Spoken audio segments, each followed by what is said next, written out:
So today I thought I'd show you something I've been working on over the past week. And this little project just started off as a simple little project that was inspired by something I saw online. Someone had made something similar and I thought, yeah, I might make something like that myself. And basically what it is a little holder for utilising the hex bits I've got lying around, like short bits and long bits, and just something that I could use as a little, turn them into a little screwdriver and just put them in the end and make use of those bits. And it started off as just as what I thought would be a simple project. I've got it set up so that it'll take short bits in one end and longer bits in the other end. And it was a project I thought would be pretty simple to knock up something, and it was.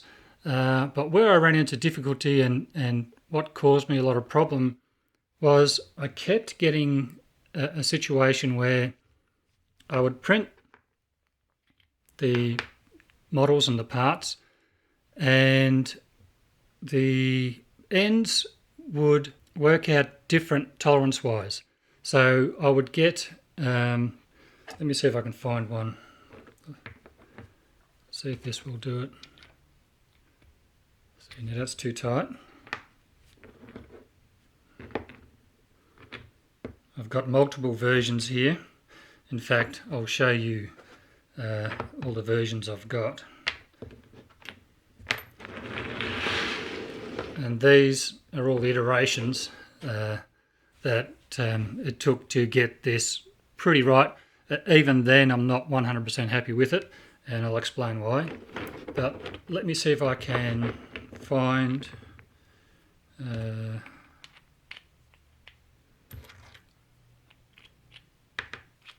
yeah, this is one of the problems. This was version 4.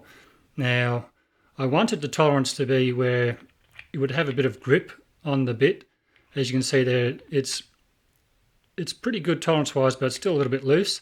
And trying to get that perfect tolerance where it just allowed it to slip in, but just gave it a little bit of grip was very difficult.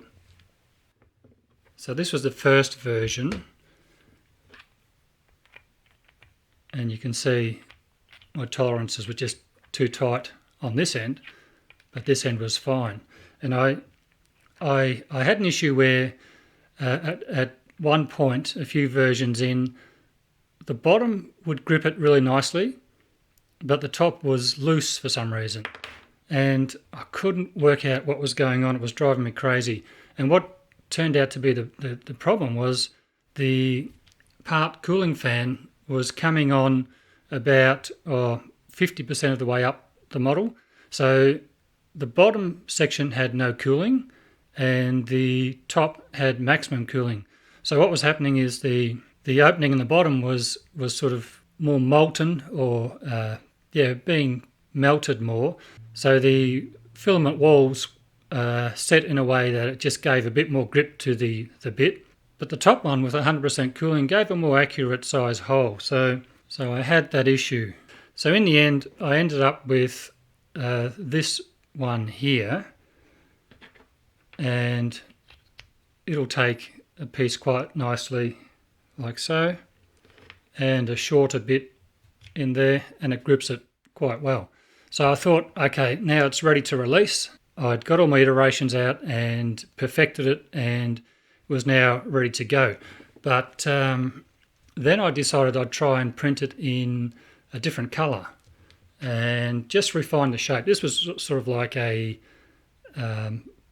work in progress shape, if you like, where I was just trying different ideas for grip and comfort, and come up with this shape and this design.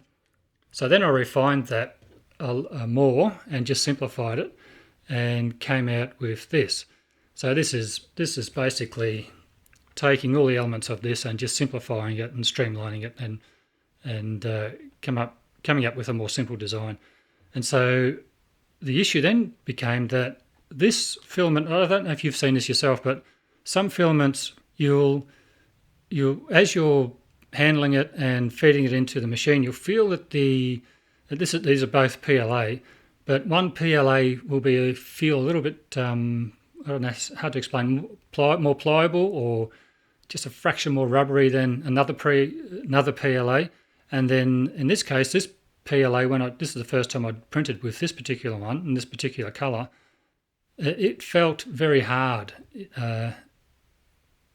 as you're handling it, coming off the filament, coming off the roll. So I did notice a tactile difference between this black and this filament. So this filament, when I printed it, because it was a little bit harder, then it's a little bit different in the way it grips the part. And you can see there's a little bit more play in it, and I think it's just a whisker looser. But I don't want to risk closing that hole up anymore, because if you print it in a material which is like this particular black PLA, a little bit softer, a little bit more rubbery, then you won't be able to get the bit in at all. So it comes down to striking a compromise between the two. So I think I'm at a point where I'm happy with the way it is, and happy to release it. And I find that in this situation, what I do is just put the bit in and give it a little twist, and it holds it in no problems.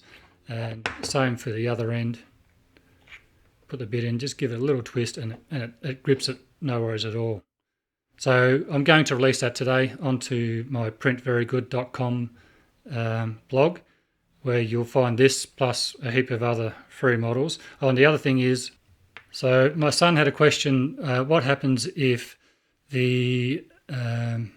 if you put the short bit into the deeper hole and it drops in like so?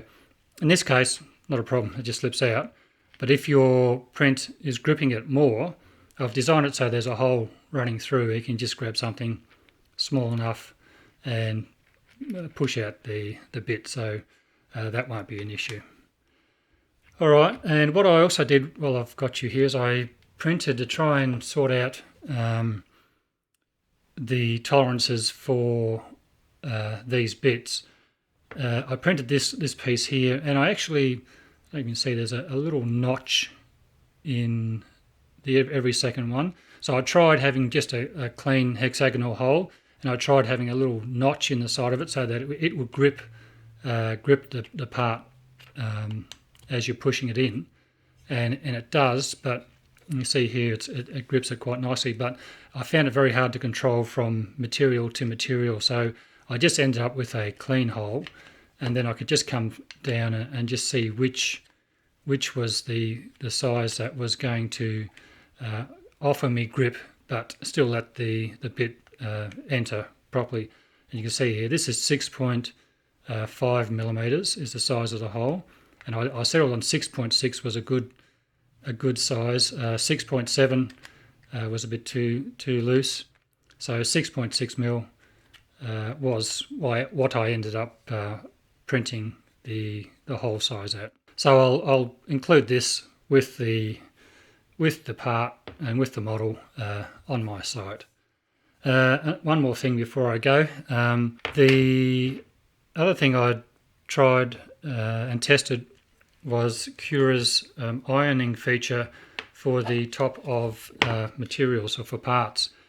And what it does is it just takes the nozzle and runs over the top surface and basically irons it flat, so you get a nice clean smooth finish. And I'm super impressed with the way that turned out.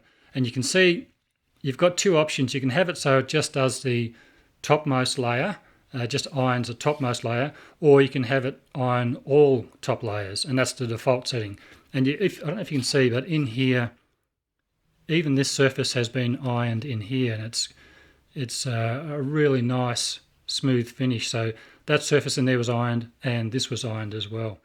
So if you're using Cura 4 point whatever, definitely give that a try and see if you like it. I'll definitely be using it for all the parts that have a flat surface from now on. I'm super impressed with it.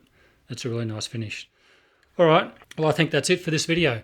So head over to printverygood.com, and that's where you'll find this model plus about 80 other free STL files ready for you to print. And I hope you enjoy the models I've got over there. I'm still working on more models, so I'll release those as they become available. And if you'd like to be notified of when I upload a new model, head over to printverygood.com and sign up for email notifications on there, and you'll automatically be emailed as soon as I upload a new model. Okay, thanks everyone. Have a great day, and I'll catch you later.